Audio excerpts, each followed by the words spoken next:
ይህ አዋዜ ልዩ ሰበር ነው። በሰላጤው ጦርነት ነገሮች ጉልህ በሆነ መልኩ ከድጡ ወደ ማጡ እየገቡ እያስፈሩ ነው። ፕሬዚደንት ዶናልድ ትራምፕ ትናንት በደረቅ ሌሊት መላ የኢራንን የኃይል ተቋማት ጠራርጎ ለማጥፋት የ48 ሰዓት ቀነ ገደብ ሰጥተዋል። ኢራን በተሯ ባለመበገር የኃይል ተቋማቱ ላይ ጥቃት ቢደርስ በመካከለኛው ምስራቅ ከአሜሪካ ጋር ትስስር ያላቸውን የኤነርጂ መሠረተ ልማቶች ሁሉ ለማውደም ዝታለች።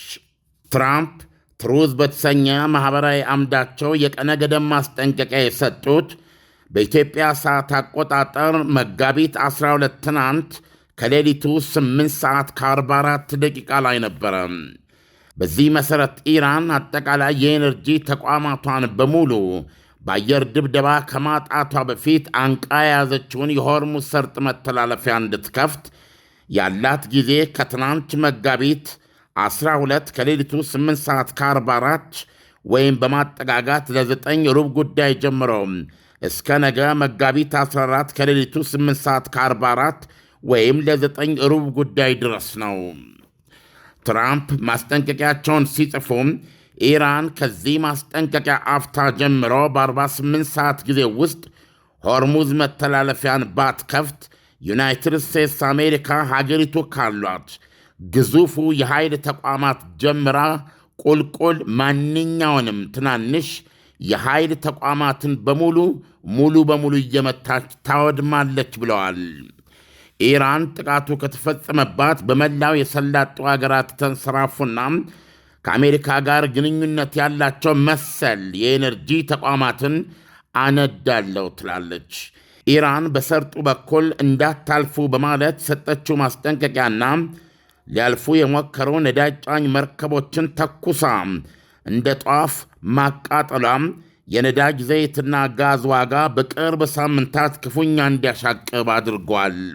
ትራምፕ የጽሑፍ ማስጠንቀቂያውን ከመስጠታቸው በፊት ኢራን ከአሜሪካ ጋር ጦርነቱን መቋጫ ስምምነት እንዲደረስ እንደምትፈልግና እሳቸው ግን እንደማይፈልጉ ገልጸው ነበረ። ወታደራዊ ድል የተቀዳጁ መሆኑን ገልጸው ጦርነቱንም እያገባደዱ እንደሆነ ተናግረው እንደነበር አይዘነጋም።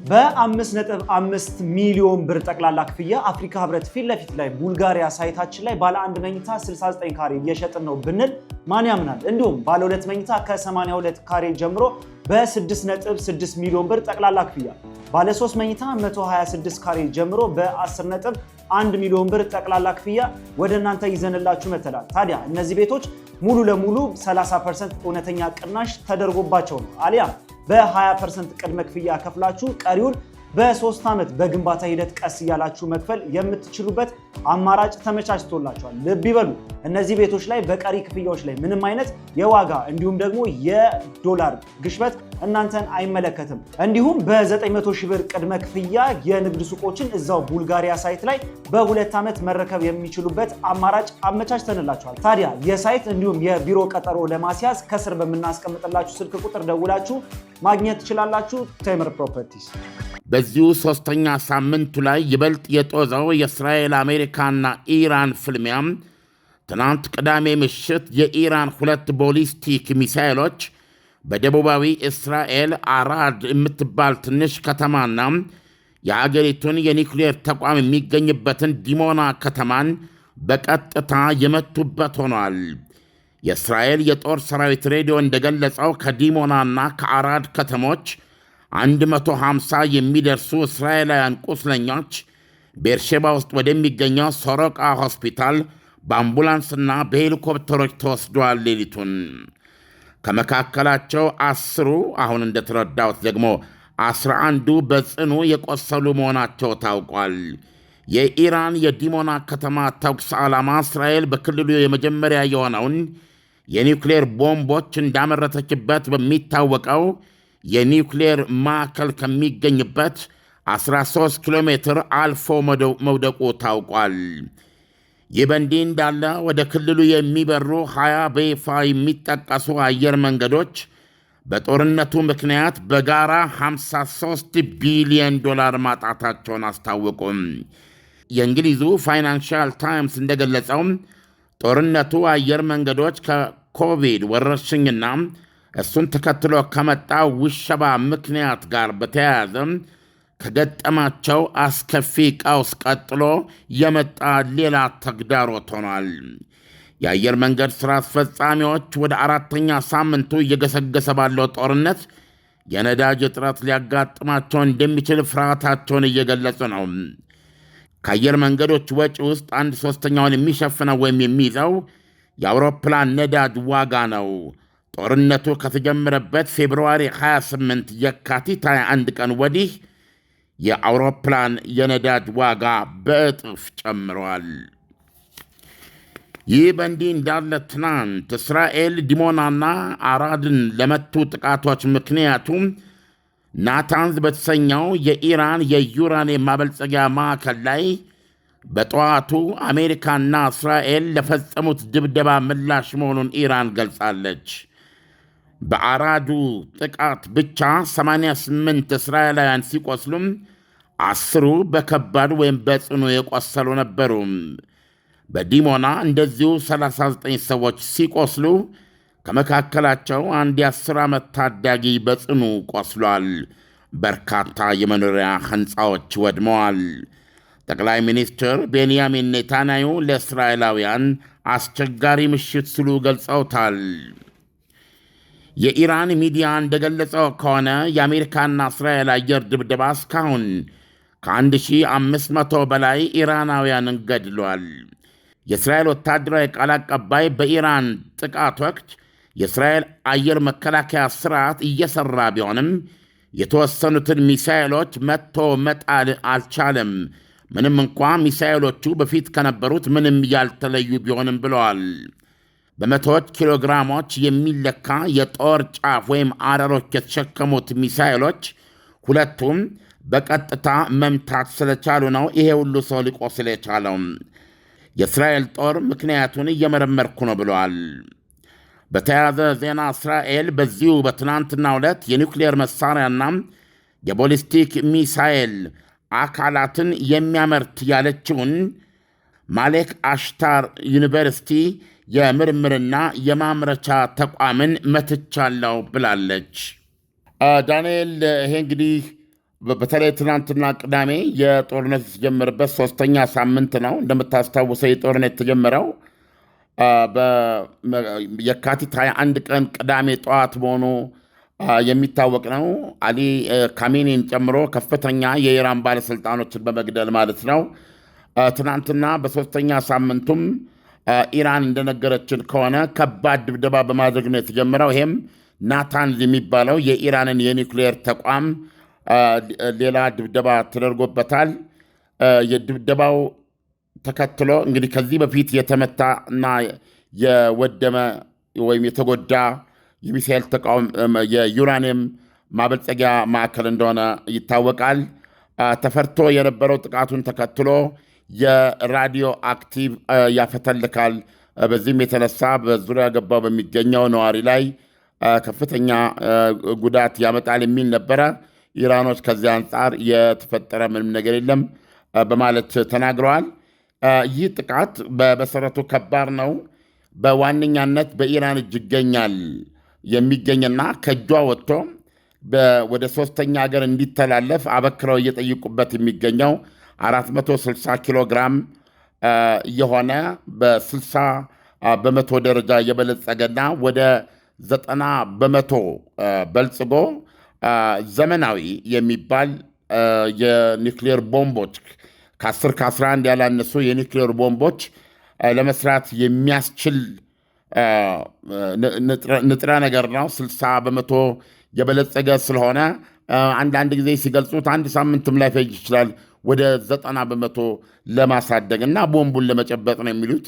ከዛ በኋላ የቦምብ ማቀፊያ የመሳሰሉ የብረት ስራዎች ካልሆነ በስተቀረ ቦምቡን ሰራች ማለት ነው የሚሆነው ኢራን። ስለዚህ ይሄ ንጥረ ነገር ይሄ ከእጇ ወጥቶ ከኢራን እጅ ወጥቶም ወደ 3ኛ ወገን ወይም ወደነ አሜሪካ ወይም ወደነ ራሽያ ወደ አንዳቸው ቁጥጥር ስር ወይም ደግሞ ዓለም አቀፉ የኤነርጂ ተቆጣጣሪ ኃይል እጅ እንዲገባ ነው ድርድሮች ሁሉ አበክሮ የነበሩት። ይሁንና እስካሁን ድረስ ከጦርነቱ በኋላ ይህ ተስፋ ያለው ስላልመሰለ ከዚህ በኋላ ኢራኖችም በአጠቃላይ ይፋ ጦርነት ገጥመዋል ከእስራኤል፣ አሜሪካና የሰላጤው ሀገሮች ጋር። በዚህ ሂደት ውስጥ እነሱም ቀላል ያልተባለ ጉዳት አድርሰዋል። በእነሱም በኩል ደግሞ ተመን የለሽ ጉዳት ደርሶባቸዋል። ሌላው ቢቀር በይዞታ በወታደራዊ፣ በሲቪል በመሳሰሉት ተቋማቶቻቸው ላይ ከደረሰው ጉዳት በላይ ታላላቅ መሪዎቻቸውን አጥተዋል በዚህ ጦርነት። ስለዚህ ሁለቱም ወገኖች ወንዝ ስለተሻገሩ ምናልባት ይህንን የበለጸገ ዩራኒየም ከኢራን እጅ በሌላ በማንኛውም መልክ ማግኘት አይቻልም የሚል ድምዳሜ ላይ ደርሰው ሊሆን ይችላል አሜሪካና እስራኤል ናታንዝ ላይ ድብደባ ያደረጉት። ምክንያቱም ይህ የ60 በመቶ የበለጸገ 460 ኪሎ ግራም ያለው ዩራኒየም የሚገኘው እዚህ ናታንዝ የዋሻ ውስጥ ነው። ዋሻ በጣም ከመሬት በታች በጥልቁ የተሰራ እና ብዙ ዋሻዎች ያሉት ነው እና እዛ ዋሻ ውስጥ በአሜሪካ ተደብድቦ እንደሚገኝ ነው። ኢራኖችም በእጃቸው አላስገቡትም ዋሻ ውስጥ ቢሆንም አሜሪካኖችም በእጃቸው ሊያስገቡት አልቻሉም። እንደውም መጀመሪያ ላይ ከዚህ ጦርነት ጋር አብሮ ይታሰብ የነበረው የተወሰነ የዚህ ስለ ኒውክሌር ንጥረ ነገሮች አያያዝ ግንዛቤ ያለው የሰለጠነ ልዩ ኃይል ወርዶ መሬት ላይ በተለያዩ የጦር ሽፋኖች አማካኝነት ዋሻ ውስጥ ገብቶ አውጥቶ ሊወስደው የሚችልበት ሁኔታ አንዱ የታሰበ ነገር ነበር። ነገር ግን እስካሁን ከዚህ አንጻር መሬት ላይ የተደረገ ምንም ሙከራ የለም። ስለዚህ የትናንቱ ድብደባ ናታንዝ ላይ የተደረገው ምናልባት ይህንን የተፈራ 460 ኪሎ ግራም 60 በመቶ የበለጸገ ዩራኒየም ምናልባት ማጥፋት ይቻል እንደሆን ተብሎ የተደረገ ጥቃት እንደሆነ ይገምታል። በ5.5 ሚሊዮን ብር ጠቅላላ ክፍያ አፍሪካ ህብረት ፊት ለፊት ላይ ቡልጋሪያ ሳይታችን ላይ ባለ 1 መኝታ 69 ካሬ እየሸጥን ነው ብንል ማን ያምናል? እንዲሁም ባለ 2 መኝታ ከ82 ካሬ ጀምሮ በ6.6 ሚሊዮን ብር ጠቅላላ ክፍያ፣ ባለ 3 መኝታ 126 ካሬ ጀምሮ በ10.1 ሚሊዮን ብር ጠቅላላ ክፍያ ወደ እናንተ ይዘንላችሁ መተላል። ታዲያ እነዚህ ቤቶች ሙሉ ለሙሉ 30% እውነተኛ ቅናሽ ተደርጎባቸው ነው አሊያም በ20% ቅድመ ክፍያ ከፍላችሁ ቀሪውን በ3 ዓመት በግንባታ ሂደት ቀስ እያላችሁ መክፈል የምትችሉበት አማራጭ ተመቻችቶላችኋል። ልብ ይበሉ፣ እነዚህ ቤቶች ላይ በቀሪ ክፍያዎች ላይ ምንም አይነት የዋጋ እንዲሁም ደግሞ የዶላር ግሽበት እናንተን አይመለከትም። እንዲሁም በ900 ሺህ ብር ቅድመ ክፍያ የንግድ ሱቆችን እዛው ቡልጋሪያ ሳይት ላይ በ2 ዓመት መረከብ የሚችሉበት አማራጭ አመቻችተንላችኋል። ታዲያ የሳይት እንዲሁም የቢሮ ቀጠሮ ለማስያዝ ከስር በምናስቀምጥላችሁ ስልክ ቁጥር ደውላችሁ ማግኘት ትችላላችሁ። ቴምር ፕሮፐርቲስ። ሌላው እንግዲህ በዚህ ጥቃት ምክንያት የዚህ መነሻ ሆኖ ኢራን ለአጸፌታ ተኮስኩ ባለችው ሚሳኤል ሩምታ ደግሞ ዲሞና የሚባለው የእስራኤል የኒውክሌር ጣቢያ ነው፣ ማዕከል ነው። ከሱ 13 ኪሎ ሜትር እስከ በመቶዎች ኪሎግራም የሚቆጠር የጦር ጫፉን እንደያዘ የወደቀ ሚሳኤል ነው። ወደ 40 ገደማ ሰዎችን ለከፍተኛ መቁሰልና ለአያሌ ቤቶች ህንፃዎች መውደም ምክንያት የሆነው። እንደዚሁም እንግዲህ አራድ ውስጥ ሰምታል ወደ 88 ሰዎች ናቸው የቆሰሉት። ይሄ የእስራኤል የክልሉን የመጀመሪያ የኒውክሌር ቦምብ የተሟሸበት ማዕከል ላይ ቀጥተኛ ምቶች ማሳረፍ መቻል ተመሳሳይ ከፍተኛ አደጋ ሊያስከትል ይችላል። አንዱ የራዲዮ አክቲቭ ወደ ውጪ ማፈትለክና ከፍተኛ በህዝብ ላይ ይሄ ነው የማይባል ሰቆቃ ሊያደርስ የመቻሉ ሁኔታ ነው። ከዚህ አንጻር ይህ ዲሞና እስራኤል በከፍተኛ ደረጃ የምትጠብቀው ነው። ማንኛውም በረራም ሆነ ማንኛውም እንቅስቃሴ ዲሞና ላይ ከፍተኛ ቁጥጥር ነው የሚደረግበት። እውነታው ይህ ሆኖ ሳለ እንዴት የኢራን ሚሳኤል አልፎ ለ13 ኪሎ ሜትር ሲቀረው ወይም 13 ኪሎ ሜትር አልፎ ለመውደቅ ቻለ ሙሉ ሳይመታ ማለት ነው? ይሄ በጣም ትልቅ ጥያቄ ነው። አሳሳቢ የሚለው ለእስራኤል ምክንያቱን እየመረመሩ መሆኑ ተገልጿል። ነገር ግን የኢራን ፓርላማ አፈጉባኤ ዲሞና ላይ መተኮሱንና ኢላማው ምንድነው ሚሳይሉ አልፎ የእስራኤል የመከላከያ ምንድነው ሲስተም አልፎ መውደቁ ኢራን አስቀድማ ያቀደችውና የተዘጋጀችበት ሁለተኛው ምዕራፍ መጀመሩን የሚያሳይ ነው ብለዋል። እንደ አፈጉባኤው ከሆነ ኢራን በአይነቱ የተለየ ሚሳኤል እና የተለየ ባህሪ ያለው ለሁለተኛ ምዕራፍ ብላ ያዘጋጀችውን ዘመቻ ከፍታለች ነው የሚሉት። ሞር እንግዲህ ይሄን ነገር በዛሬው ዕለት እንደዚህ እየሰማን ምን ማለት ነው የሚለውን እየተመለከተ እንሄዳለን። ነገር ግን አንድ ነገር ግልጽ ሆኗል ዳንኤል፣ እኔም እዚህ በተከታታይ የምንሰራውን በማስተዋል መናገር የምችለው ነው። ከጦርነቱ መጀመር በፊት በእስራኤል አሴስመንት ግምገማ ኢራኖች በእጃቸው አለ ተብሎ የታስበው 2500 ሚሳይሎች ነው። ነገር ግን አሁን እንደምናነበው በጠቅላላው በሰላጤው ሀገሮችና በእስራኤል ላይ ጭምር የተኮሰቻቸው ሚሳይሎችን ቁጥር አንዳንድ ዘገባዎች እስከ ከ4000 በላይ ያደርጉታል። ስለዚህ ግምቱ ትክክለኛ እንዳልሆነና ምናልባት ኢራን እንደዚህ ሰርፕራይዝ ሊያስገርሙ የሚችሉ የበለጠ ክምችት ሊኖራት ይችላል የሚል እምነቱ ወይም ጥርጣሬ ያሳድሯል። ይህንን እንግዲህ በጦርነቱ ሂደት ላይ የበለጠ በየዕለቱ ከሚሆነው አንስተን ልንነጋገርበት የምንችል ነው። እንደዚሁም ደግሞ ይሄ ዲያጎ ጋርሺያ ተብሎ የሚታወቀውን የህንድ ውቅያኖስ ላይ ያለች ደሴት ነች። ከአሜሪካና የአሜሪካና የእንግሊዝ ጦር የሚጠቀምባት በተለይ እነዚህ ስትራቴጂክ ቦምበርስ የሚቀመጡባት ቦታ ነች እና ኢራን ያንን ቦታ ለመምታት ተኩስ ከፍታ እዛ ሳይደርስ መውደቁ ተነግሯል። ኢራን ይህን ያደረገችበት ምክንያት እንግሊዝ ከጦር ሰፈሮቿ በሀገሯ ከሚገኙ ጦር ሰፈሮች የአሜሪካ የጦር አውሮፕላኖች እየተነሱ እንዲደበድቡ ፍቃድ ከመስጠቷ ጋር በተያያዘ ነው። የኢራን ውጭ ጉዳይ ሚኒስቴር እንግሊዝ ይህንን እንዳታደርግ ብታደርግ ግን ጦርነቱን የተቀላቀለች ተደርጎ እንደሚታሰብና ከዛው አንጻር ማጸፌታ እንደሚሰጥ ይገልጽ ነበረ እና የሚሳይሉ ጥቃት ዓላማ ይህንን በቀል ለማድረስ ነበረ ዲያጎ ጋርሺያ። ይሁንና ሚሳይሉ እዛ ሳይደርስ ቀርቷል።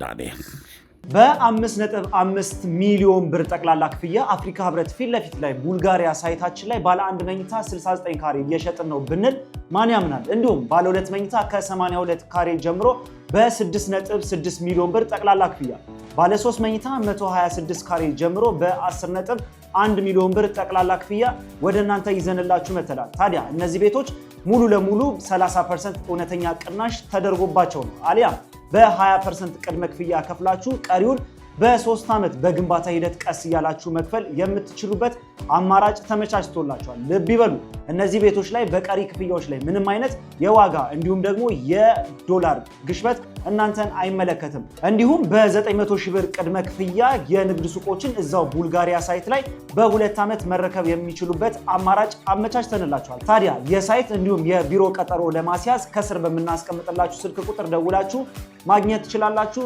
ቴምር ፕሮፐርቲስ።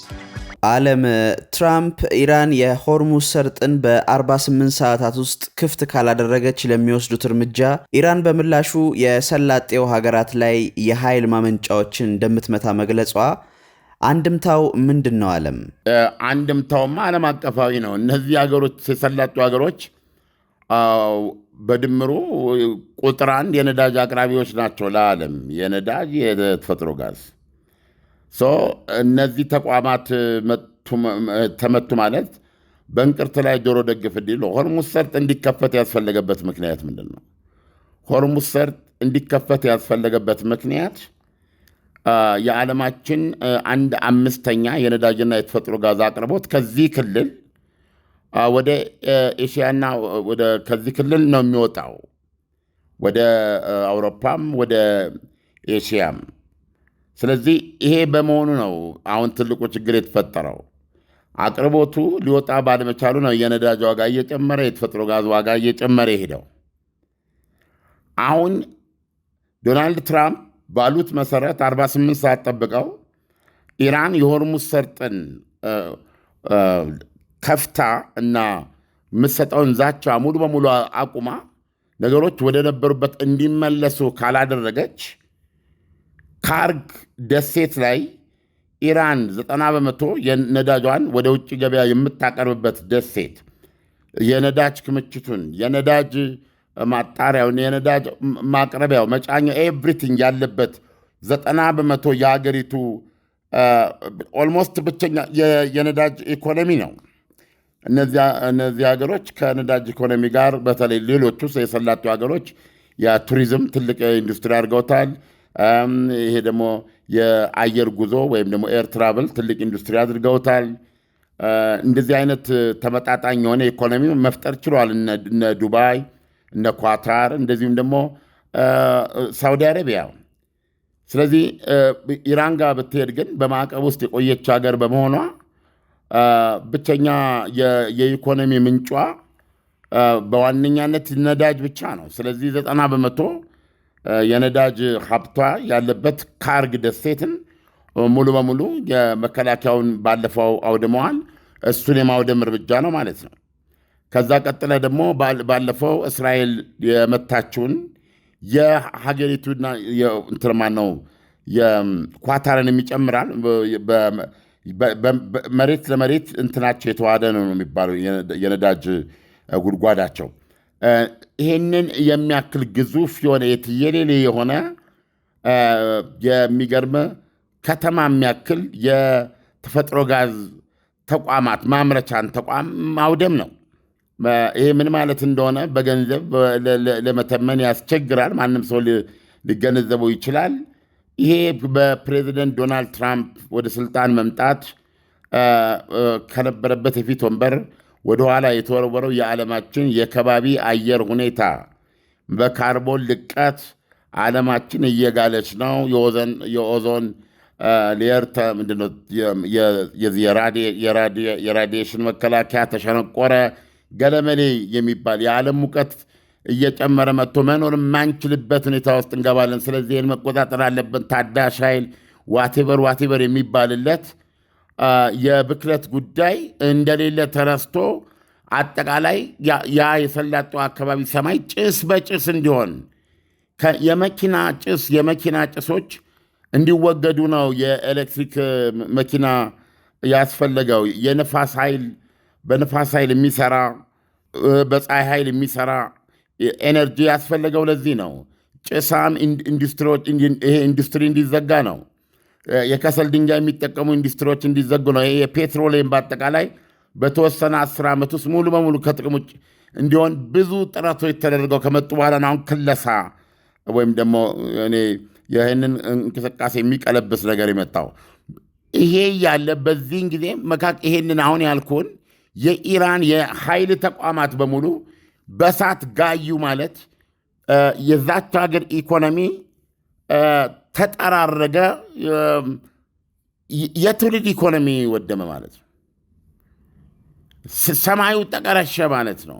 በአካባቢ በኢንቫይሮንመንት ላይ የሚያደርሰው ውድመት ቀጥታ የኢኮኖሚ ጉዳቱ ያችን ሀገር ብዙ ዓመታት ወደኋላ የሚያሽቀነጥር ነው። ከዛ ደግሞ ኢራን ይህን ለመበቀል ተመሳሳይ ተቋማትን መታች ማለት የምናወራው የነዳጅ እጥረት መሆኑ ቀርቶ የነዳጅ እጦት ውስጥ ነው የምንገባው። የተፈጥሮ ጋዝ እጦት ውስጥ ነው የምንገባው። ኢራን እና አሜሪካና እነ እስራኤል ባላቸው የአየር ኃይል የበላይነትና ምንም አይነት የአየር ተቋሞ ስለማይገጥማቸው እየተመላለሱ በመደብደብ ሊያሳኩ የሚችሉትን ያህል ኢራን በተመሳሳይ ሁኔታ የአካባቢውን ሀገሮች ይሄንን መሰል ተቋማት ማውደም የምትችልበት ሁኔታ መፍጠር ከቻለች የዚህ አንድምታ እንዴት ይጠይቃል? በጣም ግልጽ። አንድ ማሳያ ልስጥ ምን ማለት እንደሆነ። የኳታር ትልቁ የነዳጅ የተፈጥሮ ጋዝ ማምረቻ ወደ ከትነት ወደ ፈሳሽነት የሚቀይር ነው። እሱ ላይ ኢራን የተሳካ ጥቃት ማድረስ ችላ ነበር። ባለፈው እሷ ላይ ለደረሰው ጥቃት አጸፌታ ደጋግሜ እንደተናገርኩት ምንድን ያሉት 19 በመቶ የተቋሙን የማምረት አቅም አውድሞታል ነው ያሉት። ውድመቱ ምን ማለት ነው ሲያስረዱ የደረሰውን ይህን ውድመት መልሶ ለመተካትና 100% እንደነበር ለማድረግ ዓመታት ይወስዳል ስራው። በገንዘብ ደግሞ ከ26 ቢሊዮን ዶላር በላይ ይፈጃል። ስለዚህ በጭንቅላት አስቀምጠው ተመሳሳይ የሆነ ሳውዲ አረቢያ ውስጥ የተባበሩት አረብ ኤሚሬት፣ ኳታር፣ ኦማን፣ ኖት ኦማን፣ ባህሬን፣ ኩዌት እንደነዚህ የመሳሰሉ ሀገሮች ላይ የኢራንን አይነት ሙሉ በሙሉ ባይባል እንኳ መሰል የሆነ በአንጻራዊነት ቀላል የማይባል በግማሽ ደረጃ በሩብ ደረጃ ማውደም እንኳ ተቻለ ማለት ምን አይነት ሀብት እንደሚቀልጥ፣ ምን አይነት ሁኔታ እንደሚፈጠር፣ ምን አይነት ዓለም አቀፋዊ መቀመቅ እንደሚያመጣ ለማንም ሰው ግልጽ ነው። ዳንኤል በ5.5 ሚሊዮን ብር ጠቅላላ ክፍያ አፍሪካ ህብረት ፊት ለፊት ላይ ቡልጋሪያ ሳይታችን ላይ ባለ 1 መኝታ 69 ካሬ እየሸጥን ነው ብንል ማን ያምናል? እንዲሁም ባለ 2 መኝታ ከ82 ካሬ ጀምሮ በ6.6 ሚሊዮን ብር ጠቅላላ ክፍያ፣ ባለ 3 መኝታ 126 ካሬ ጀምሮ በ10.1 ሚሊዮን ብር ጠቅላላ ክፍያ ወደ እናንተ ይዘንላችሁ መተናል። ታዲያ እነዚህ ቤቶች ሙሉ ለሙሉ 30% እውነተኛ ቅናሽ ተደርጎባቸው ነው አሊያም በ20% ቅድመ ክፍያ ከፍላችሁ ቀሪውን በ3 ዓመት በግንባታ ሂደት ቀስ እያላችሁ መክፈል የምትችሉበት አማራጭ ተመቻችቶላችኋል። ልብ ይበሉ፣ እነዚህ ቤቶች ላይ በቀሪ ክፍያዎች ላይ ምንም አይነት የዋጋ እንዲሁም ደግሞ የዶላር ግሽበት እናንተን አይመለከትም። እንዲሁም በ900 ሺህ ብር ቅድመ ክፍያ የንግድ ሱቆችን እዛው ቡልጋሪያ ሳይት ላይ በ2 ዓመት መረከብ የሚችሉበት አማራጭ አመቻችተንላችኋል። ታዲያ የሳይት እንዲሁም የቢሮ ቀጠሮ ለማስያዝ ከስር በምናስቀምጥላችሁ ስልክ ቁጥር ደውላችሁ ማግኘት ትችላላችሁ። ቴምር ፕሮፐርቲስ። ዓለም የሰላጤው ሀገራት ከኢራን ለሚደርስባቸው ጥቃት ምንም አይነት ምላሽ የማይሰጡት ወይም ከኢራን ጋር ጦርነት ውስጥ መግባት የማይፈልጉት ለምንድን ነው? በአሜሪካ ጠባቂነት ስለማይተማመኑ ነው ወይስ የጦር አቅማቸው ከኢራን ጋር ሲነጻጸር እዚህ ግባ የማይባል ስለሆነ ነው ወይ? ኖ ምንድነው የሚያወድሙት ነው። እነሱ መልሰው ቢያጠቁስ ምንድነው የሚመቱት? ምክንያቱም በአሜሪካና በእስራኤል እየተመታ ነው። እነሱ ሊያደርጉ ከሚችሉት በጣም በጣም በጣም እጥፍ በሆነ ሁኔታ እየተመታ ነው ያለው። አንዱ ይሄ ነው። ሁለተኛ የራሳቸውን ምላሽ መስጠት ቢጀምሩ ኢራን የበለጠ እንድተኩስባቸው ምክንያቱ ነው የሚሆነው። ለምሳሌ አሁን የተባበሩት አረብ ኤሚሬቶች ላይ ከሁሉም የበለጠ አምርራ ነው እየተኮሰችባት ያለችው። ግን እዚህ ውስጥ የምትመለከተው በዛን ጊዜም ለአጸፌታ የመረጠቻቸው ሳውዲ አረቢያ፣ የተባበሩት አረብ ኤሚሬትስና ኳታር ነበሩ። የተባበሩት አረብ ኤሚሬትስና ሳውዲ አረቢያ መከላከል ችለዋል። ኳታር ላይ ነው ኢላማው ሊያርፍ የቻለው። ስለዚህ አሁንም ትልቁ ዋስትናቸው በእጃቸው ባለው ጸረ ሚሳኤል በመታገዝ የኢራንን የማጥቃት ጥቃቶች ማክሸፍ ነው እና ማክሸፍ በተቻላቸው መጠን ሊያደርስ የሚችለው ጉዳት ከመጠን ያለፈ እንዳሁን መቆጣጠር እንኳ መቻል አንድ ነገር ነው ማለት ነው። ስለዚህ እነሱ ጋር ያለው ተስፋ ይሄ ነው። በነገራችን ላይ አሜሪካ አያሌ የአየር መከላከያና ራዳሮችን ወደ ክልሉ እያጓጓዘች መሆኑ ሲዘገብ ቆይቷል። ስለዚህ ፕሮባብሊ የአየር መከላከያ ስርዓታቸውን ይበልጥ የማጠናከርና ስራዎች ሳይሰሩ እንዳልቀረ ይታመናል። ዳንኤል እና ያለው ሁኔታ ይሄ ነው። አሁን ዶናልድ ትራምፕ የኢራንን ይህንን የሚያክል ግዙፍ ተቋማት የዛች ሀገር የመኖር አቅም ማለት ነው። የኃይል ተቋማት ፕሮባብሊ የኃይል ተቋማት የሚሉት ከዚህ በፊት ማስጠንቀቂያ የሰጡበት የሀገሪቱ የኤሌክትሪክ ምንጮችን ያካትታል። ምክንያቱም ሁሉንም የኃይል ተቋማት ነው ያሉት እና እና በዚህ ጥቃት ውስጥ ኢራንን ምን ውስጥ ለመክተት እንዳቀዱ በምን አይነት እልህ ይህን ጦርነት ዶናልድ ትራምፕ እየያዙት እንደሆነ የሚያሳይ ነው። እውነቱን ለመናገር ቃላቸውን ወደ ተግባር 100% የሚቀይሩት ከሆነ ቴሪፊክ ያስፈራል በጣም። ስለዚህ ኢራኖች ደግሞ የመጣው ይምጣ የሚል አቋም ነው ያላቸው። የመጣው ይምጣ መመከት አይችሉም። ይሄንን አሁን ይሄ የመደገፍ ያለመደገፍ ጉዳይ ሳይሆን ኢራኖች የአሜሪካንና የእስራኤል የጦር ጀቶች ርብርብን ካርግ ደሴት ላይ ሆነ የተፈጥሮ ጋዝ ማምረቻቸው ላይ ሊያቆሙት አይችሉም። ስለዚህ እዛ ላይ በዚህ መንገድ እንዲደበድቡትና እንዲጠፋ ቁርጠኛነት አላቸው። ለዚህ ሊሰጡ የፈለጉት ምላሽ ሳውዲ አረቢያን ማጨለም፣ የተባበሩት አረብ ኤሚሬትስን ማጨለም፣ ኳታርን ማጨለም፣ ምናልባት ባህሬንን፣ ኩዌትን እዚህ ውስጥ ማካተት ነው። ስለዚህ ይሄ ደጋግመን እንደምንለው ጠርቆማ ቆማ የማቤት ጠፍቶ የማሊ ለማ የማቤት ጠፍቶ የማሊ ሊበጅ የአውሬ መውለጃ ይሆናል እንጂ የሚል እሳቤ ውስጥ የሚካሄድ ነው። ለምን ኢራን ይሄን ጦርነት ማቆመው እኔ ነኝ፣ ይሄ ካልተሟላለኝ ይሄ ጦርነት አይቆም፣ እዚህ ድረስ ደምቻለሁ፣ እዚህ ድረስ ወድሜያለሁ፣ እዚህ ድረስ መስዋዕትነት ከፍያለሁ፣ እዚህ ድረስ ከገባው በኋላ ወደ ነበረው ሁኔታ አልመለስም፣ ከጦርነቱ በፊት ወደ ነበረው። ከዚህ በኋላ እኔ ላይ እንደማይተኮስ ዋስትና እፈልጋለሁ።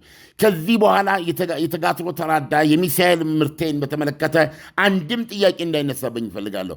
ከዚህ በኋላ ከኒውክሌር ቦምብ ጉዳይ በስተቀረ ኒውክሌር ዩራኒየም የማበልጸግ መብቴ ላይ ለሰላማዊ ዓላማ ጥያቄ እንዲነሳብኝ አልፈልግም። እንደገና ደግሞ በዚህ ጦርነት ለደረሰብኝ ውድመት ካሳ እፈልጋለሁ። እነዚህ ነገሮች ወይ ይሟላሉ ወይ ተያይዘን እንጠፋለን። አላሳልፍም። ሆርሙዝ ሰርጥን አልከፍትም። አይናችሁ እያየ የነዳጅ ዋጋ ጣራ ቀዶ ይወጣል። ዓለምን መቀመቅ ውስጥ ከታለው እናንተን ጭምር በሚል ነው የኢራን አቋም። ነው የጦርነቱ ዓላማ። በፊትም ስትናገር የነበረው ይህንን ነው። ዶናልድ ትራምፕ ደግሞ በሰራ ቋንቋ እያሉ ያሉት እንግዲህ እናያለን፣ እንደ ሀገር አጠፋሻለሁ፣ እንደ ሀገር የኃይል ተቋሞችን፣ እንደ ሀገር የወታደራዊ አቅምሽን፣ እንደ ሀገር ያሉሽን አየር ኃይል፣ ባህር ኃይል እነዚህን አጥፍቻለሁ ነው የሚሉት። ኤቭሪቲንግ አወድመዋለሁ። ዞሮ ዞሮ በዚህ ኢራን በምታካሄደው ጥቃት የተነሳ ራሳቸውን ዓለምን ከኢኮኖሚ መቀመቅ አለማውጣት ብቻ ሳይሆን የራሳቸውም የምርጫ እሱንም የማዳን እድል ላይኖራቸው ይችላል። ዶናልድ ትራምፕም ልክ በኢራን መንገድ እንግዲህ የማን እንደሚብስ እናየዋለን በሚል ነው እየተካሄደ ያለው እና በዚህ መሃል መፍትሄ ለማምጣት አማራጭ ሀሳብ ይዞ በመቅረብ ይህን ጦርነት ለማቆም የሚሞክር ዓለም አቀፍ ተቋም የለም። የተባበሩት መንግስታት ድርጅት ዋና ጸሐፊ ጉተሬስ በእውነት ነው የምነግርህ፣ ዝም ብለው ደሞዝ የሚበሉ ሰው ናቸው። እዛ ቦታው ላይ በተቀመጡበት ቦታ ላይ ከምን እንትን ከማለት በስተቀር ፓሽን የሌላቸው፣ ምንም አይነት የሀሳብ ምንጭነት የሌላቸው፣ ክብርና ፋይዳ ሊሰጣቸው የማይችል ይህንን ቦታ ይዘው የሞቱ ሰው ናቸው። ይህ በእንዲህ አይነት ወቅት እነ ቻይናም እነ ራሽያም ብትመለከታቸው እዚህ ውስጥ የየራሳቸው ቁማር ውስጥ ናቸው። በዚህ ውስጥ የየራሳቸው የአጋርነትን ሚና የየራሳቸውን ኢኮኖሚ ደህንነት ነው የሚጠብቁት። ስለዚህ ይሄ ጦርነት በእነዚህ በትሪያንገል ሀገሮች አሜሪካ፣ እስራኤል፣ ኢራን በምታየው መልኩ እየተገፋ ነው። ዓለም ለሰጠን ትንታኔ በጣም አመሰግናለሁ። መልካም ለተሰንበት ይሆንልህ። ለአንተም ዳንኤል። በ5.5 ሚሊዮን ብር ጠቅላላ ክፍያ አፍሪካ ህብረት ፊት ለፊት ላይ ቡልጋሪያ ሳይታችን ላይ ባለ 1 መኝታ 69 ካሬ እየሸጥን ነው ብንል ማን ያምናል? እንዲሁም ባለ 2 መኝታ ከ82 ካሬ ጀምሮ በ6.6 ሚሊዮን ብር ጠቅላላ ክፍያ፣ ባለ 3 መኝታ 126 ካሬ ጀምሮ በ10.1 ሚሊዮን ብር ጠቅላላ ክፍያ ወደ እናንተ ይዘንላችሁ መተላል። ታዲያ እነዚህ ቤቶች ሙሉ ለሙሉ 30% እውነተኛ ቅናሽ ተደርጎባቸው ነው አሊያም በ20% ቅድመ ክፍያ ከፍላችሁ ቀሪውን በ3 ዓመት በግንባታ ሂደት ቀስ እያላችሁ መክፈል የምትችሉበት አማራጭ ተመቻችቶላችኋል። ልብ ይበሉ፣ እነዚህ ቤቶች ላይ በቀሪ ክፍያዎች ላይ ምንም አይነት የዋጋ እንዲሁም ደግሞ የዶላር ግሽበት እናንተን አይመለከትም። እንዲሁም በ900 ሺህ ብር ቅድመ ክፍያ የንግድ ሱቆችን እዛው ቡልጋሪያ ሳይት ላይ በ2 ዓመት መረከብ የሚችሉበት አማራጭ አመቻችተንላችኋል። ታዲያ የሳይት እንዲሁም የቢሮ ቀጠሮ ለማስያዝ ከስር በምናስቀምጥላችሁ ስልክ ቁጥር ደውላችሁ ማግኘት ትችላላችሁ። ቴምር ፕሮፐርቲስ።